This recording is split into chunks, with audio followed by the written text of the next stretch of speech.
deep in post play, but they also have some very talented guards. So I think it's going to be a basketball game where, we're going to have to do a good job on scatter report defense. We're going to have to try to make some players that possibly don't score a bunch for them score, and limit the ones that have been their leading scorers. The teams that allow them to just throw it down in a low block and score often have problems. So we're going to try to not allow that to happen. But that's not an easy task.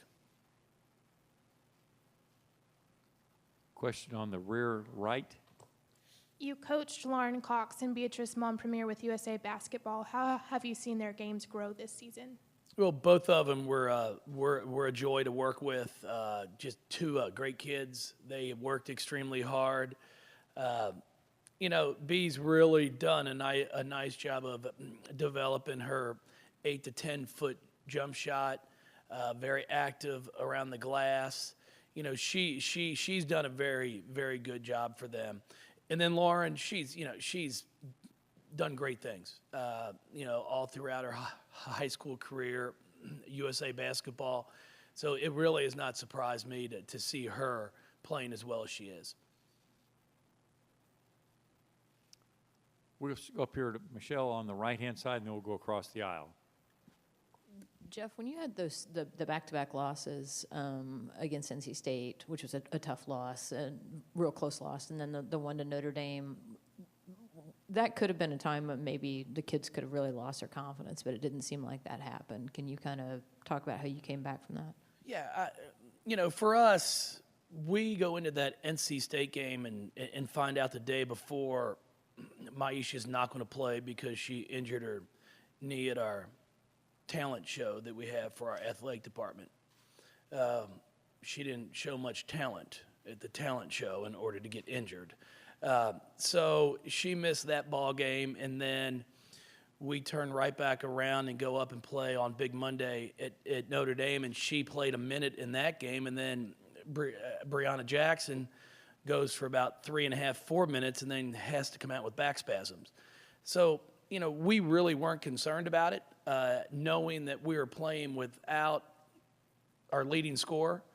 And then Brianna just brings so much to our team defensively that, it was one of those you take it with a grain of salt and you move forward. And I thought our players did a very good job of that. Got a question on the left aisle.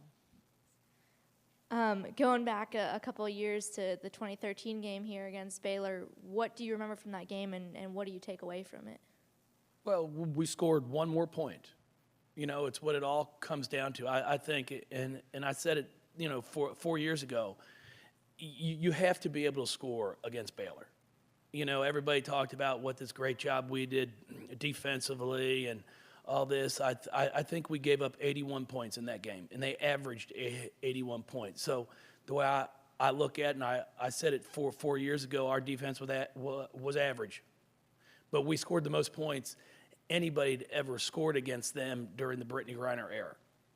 So you've got to figure out a way to put points on the board, and that's the same way with this ball club right now. They have so much size inside. Their guards are very good. Christy Wallace does a fantastic job of leading that team, that we're going to have to figure out a way to score. I don't expect it to be a 61 to 58 basketball game. Got a question on the front? Jeff, does that sort of make, I know the personnel is all different and 4 years is almost a lifetime, but does it make it sort of similar in that fact that, them having the dominant center and you guys needing to score, does it make that a similar little bit in terms of game plan? And does the fact that your kids have been shooting the ball pretty well in the first 2 rounds kind of give you a lot of optimism about that?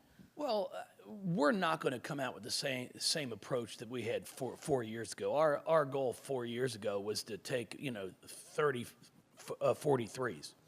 We're not going to look to do that right now. I mean, we have a very strong inside game, mid-range game. Maisha Hines-Allen, Kylie Shook, Sierra Johnson. we have some kids that can score on the low block, where 4 years ago that really wasn't our strength. When you've got Antonita Slaughter, Shoni Schimmel, Jude Schimmel, we had kids that could shoot the ball from the outside. Sarah Hammond, that could do it very well. So we went with what our strength was at that point in time. Now, will we look to shoot it? Of course. But I wouldn't anticipate us to take 30 to 35 threes. Now, we might. Got a question on the outside left? You talked about Brianna being out and everything she brings. How much growth have you seen in Mariah and Asia with BJ being out and their kind of added ball handling responsibilities a lot while she couldn't play? Asia's done a great job. She's really grown throughout this entire year. Going back to her freshman year, she was really just trying to deal with her off-season a surgery that she had. She wasn't 100%. She was fine physically. Mentally was her challenge. It was the first injury that she had really had throughout her career, and it took her a while. And now she's finally back playing like the kid that we had recruited out of high school. She's confident. She's playing loose. She's playing free. She's making her teammates better.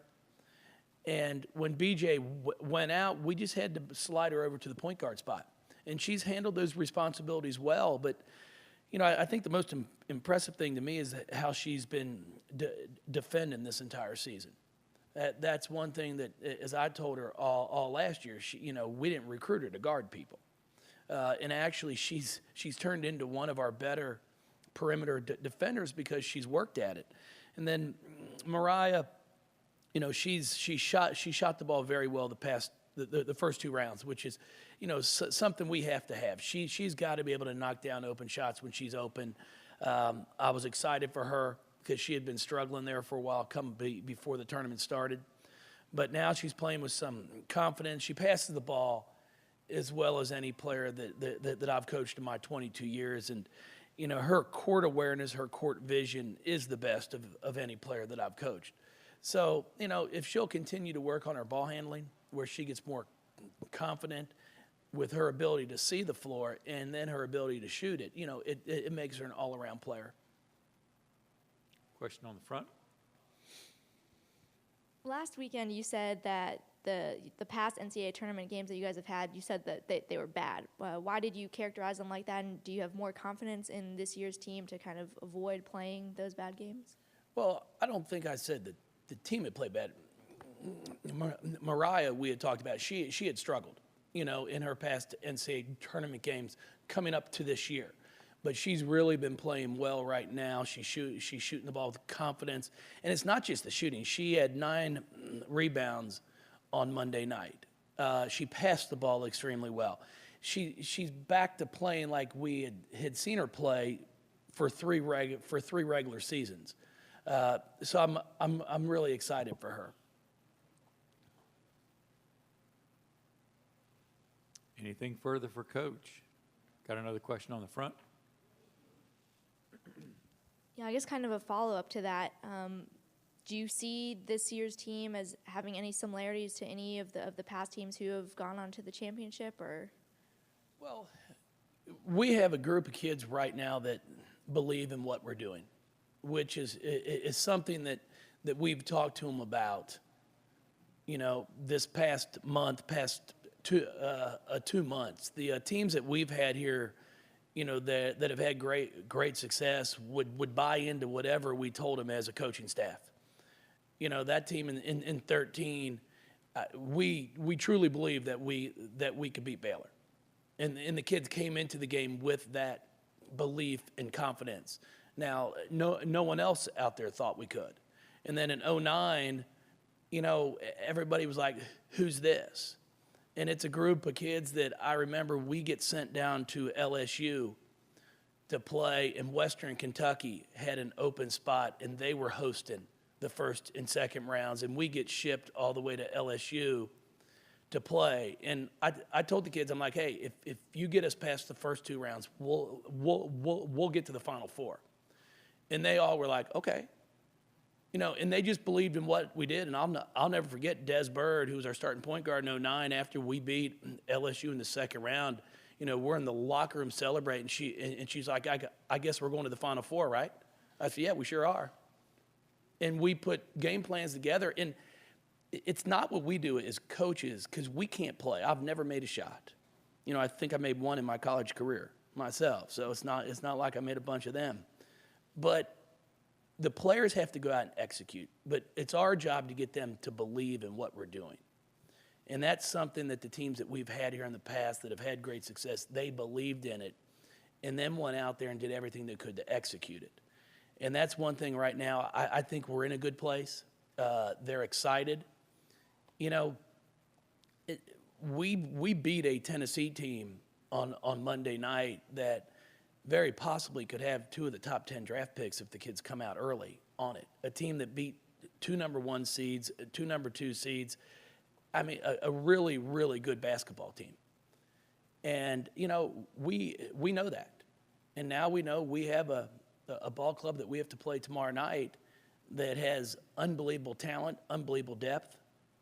They're well coached. And we're going to have to figure out a way to come out here for 40 minutes and execute it and believe in what we're doing and also be able to withstand some runs. There's no doubt. I mean, this is a team that can put some points up in a hurry. You can't be sloppy with the basketball. And we've talked to our players about that. I've told them, I said, if you're going to turn the ball over, throw it up into the eighth row. So at least we can get set back up on defense and then make them score over us instead of going by us.